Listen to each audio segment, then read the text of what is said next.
Hey, what's up, everyone? This video we're looking at Week 12 NFL picks for Sunday. Crazy how fast the season's going. Already through 11 weeks. Let's get into it. You can like the video down below and subscribe if you haven't already. Starting off here at quarterback, there are a few quarterbacks that really appeal to me down below 6,000. That starts with Baker Mayfield, 5,900. All over the Browns this week. Kind of been avoiding them for the first 11 weeks of the year, but I think against Miami, they one of the worst defenses in football. They're at home. At least Baker's looked competent the last couple weeks with 4 touchdowns total. The Dolphins just can't defend wide receivers all year, so I think it's going to be a good game for the Browns. And I like the passing attack of the Falcons facing off against the Bucs. So they're the two teams that I have a lot of interest in, although Matt Ryan is really expensive at 67. I would probably go up to Wilson if I'm paying up just because he gives you that mobility. So he appeals to me, Russell Wilson, in this mid-range. I think Baker stands out a lot at 5,900. Maybe Darnold for tournaments to pivot away from Baker because he will definitely be popular this week. And Wentz hasn't been great, but Seattle's defense also not super scary. Wentz 56 at a pretty nice price point. And then there's not much else that really sticks out here. You could take a flyer on like Nick Foles, 5,400. First game back was decent. Started off the first or second drive, he had a touchdown to Chark, big one. And then after that, it was kind of quiet for the next couple quarters, and then he got it done, got another touchdown late in the game. I think at 5,400, he still makes sense against the Tennessee team, which it's been pretty bad against the pass this year, and at least we know Nick Foles will sling it. He threw 47 pass attempts. But like I said, Baker Mayfield just really, really good play to me I think this week. It really appeals to me this week. He can run a little bit with 2 rushing touchdowns on the year. Not something he's going to do a lot, but I think in this game he can just sling it all over the field. I'm expecting Odell Beckham to have a big game. That's also all over Beckham. Looking at the running back position, you got McCaffrey up top, 10-5. Always a solid option, even in a tough matchup against the Falcons. Or not a tough matchup, but even against the Falcons last week. No touchdowns, but he still put up 33 fantasy points. That is incredibly difficult to do. Imagine if he had a touchdown or 2. That would have been like 45 fantasy points. So, just crazy how good McCaffrey's been all year. And then I think Kamara stands out at 8,200. Much cheaper than McCaffrey. Still getting a lot of work. Last couple weeks, he has 18 receptions on 20 targets. So he's been aggressive. He's been getting a lot of looks from Drew Brees. Chubb at 81 is fine. He's definitely not going to play a big role in the passing attack. That's why they kind of brought in Kareem Hunt, who's been kind of taking a lot of that receiving work. He has no catches last week and only had 2 catches on 5. Only had 5 yards the week before and 2 grabs. So I think I would kind of lean to Kamara if I was picking between those two. The guy that appeals to me is Leonard Fournette, 7,300. Doug Marrone came out and said that he has to get Leonard Fournette more involved this week. Only had 8 carries, but they also lost the game by 20 points, so it makes sense that he didn't get his normal, 25-ish carries or like 20 to 25 carries. I expect him to get a lot more carries this week against the Titans, and he's also been playing a lot bigger role in the passing attack with at least 6 targets in 3 straight weeks. So that's always a good sign. The fact that he only has 1 touchdown through the first 11 weeks is insane. But I expect with Nick Foles, hopefully they'll be able to get more touchdowns. I mean, Minshew was fine, but he also didn't really look to Fournette when they were in the red zone. Maybe Foles can do some dump-offs and Fournette, and he can get some, get into the end zone because he can have a big game on the ground any single week. And now that he's getting receptions at a nice price point, it's appealing. And then below that price tag, I think maybe Derrick Henry, 6,900. Maybe Le'Veon Bell, although he's been bad all year. He's been looking at least a little better because he has 2 touchdowns the last couple weeks. Still not getting the kind of work that we'd like to see in the receiving game. Just 2 and 4 targets. I don't mind going to Kareem Hunt, especially on Draftkings PPR site. You get a point per reception. He is playing last week he played about 55% of the snaps. Probably going to get, not going to get a ton of attempts on the ground. That's what Nick Chubb's for, but he will get most of the work in passing situations with 17 targets in his first 2 games. It's really going to kind of depend on if he can get into the end zone. If he gets into the end zone, he's probably going to have a big week. If not, he's still going to have a solid week, but he's probably not going to have a tournament-winning upside week. So you need him to get into the end zone. I think with the amount of points Cleveland's probably going to score this week, I like him at 5,600 as a nice cheap play.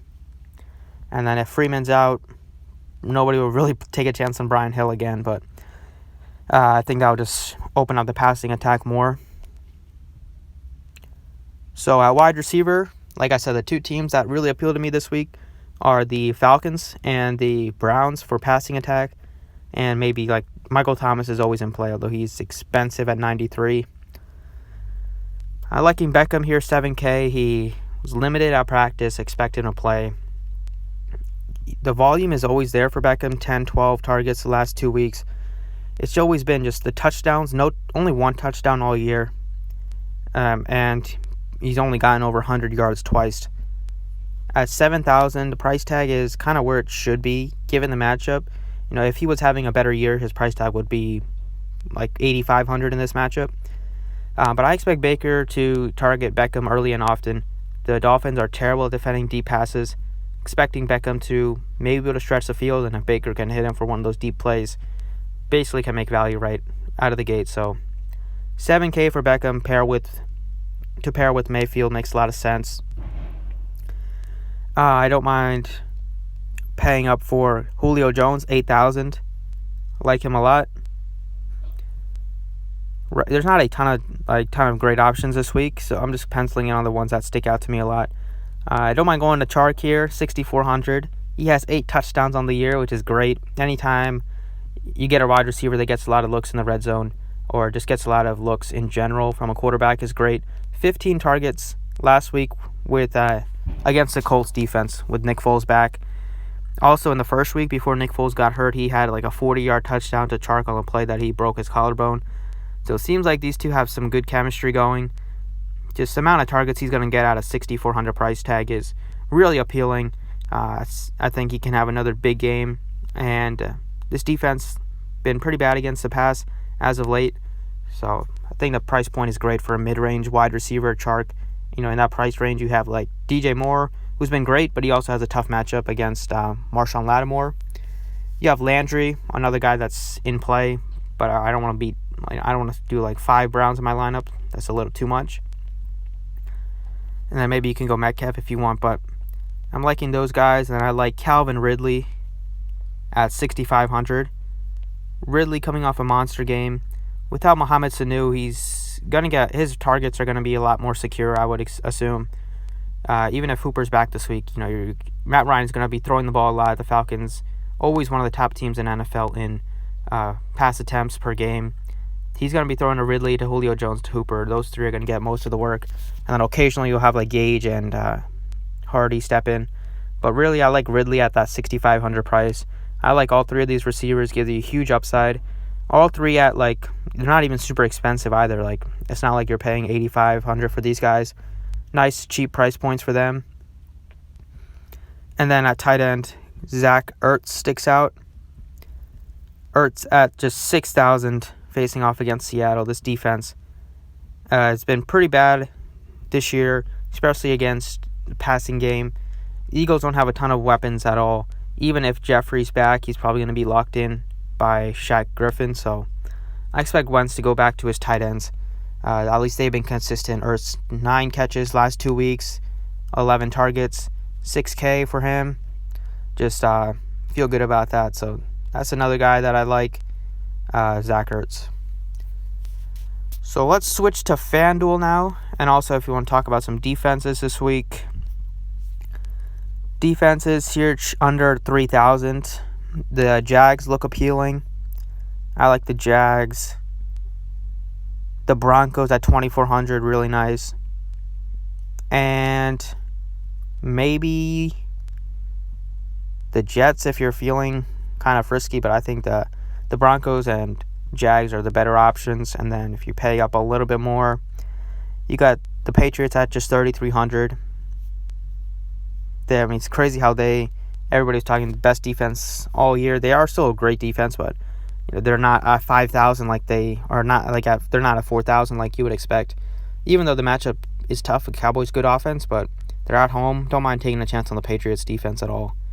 And then the Bears, obviously, against the Giants, Browns, and Steelers, top-end defenses to pay up for. On Fanduel here, kind of the same story, liking the Browns' passing attack, liking the Falcons a lot. So here, same kind of guys that I'm interested in. Baker, Wentz, Foles, 3 guys down there. You can pay up a little bit more for like Wilson or Matt Ryan if you want. But I think Baker's fine at 7,500. Running back here, crazy how much more expensive Derrick Henry is on FanDuel than he is on Draftkings. I mean, he is the second most expensive guy on FanDuel. So you might want to look to him on DraftKings. I definitely would play Kamara over Henry. Would play like all these guys probably above him. But I still like Fournette at 7,000. Pretty inexpensive on FanDuel. I mean, considering when you have Henry at 8,400, Fournette sticks out. And then I'm going back to the same kind of wide receivers that I had. Gonna go Beckham at 7,000 with Baker, Chark 7,000 as well against the Titans, and Ridley 6,700. And tight end, get your Ertz in there. So pretty much the same players that I like on DraftKings I like on FanDuel, but just wanted to show you guys that you can build it on both sites. That's it for this week. I hope you enjoyed. Thanks for watching, and good luck this week.